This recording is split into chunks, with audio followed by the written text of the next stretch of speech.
Hello guys, this is Kuya Mike TV at samahan niyo na naman ako ng sagutan itong APS topic sa full exam. Ayan guys, sa palagay niyo guys, anong tamang sagot dyan? Comment down below sa nakakaalam ng sagot dito. Paki-comment na lang sa ating comment section.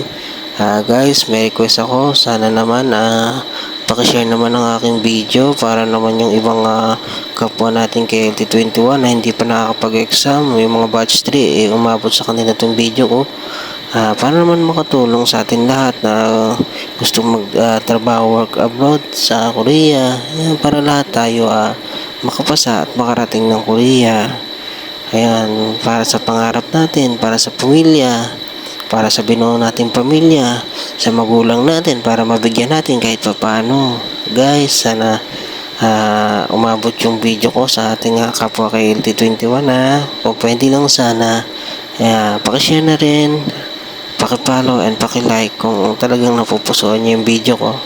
And guys, maraming salamat sa lahat ng ating mga followers at unti-unti nang dumadami pala ang ating followers. Maraming salamat. Tamang sagot dyan guys, number 3 kamsahamnida.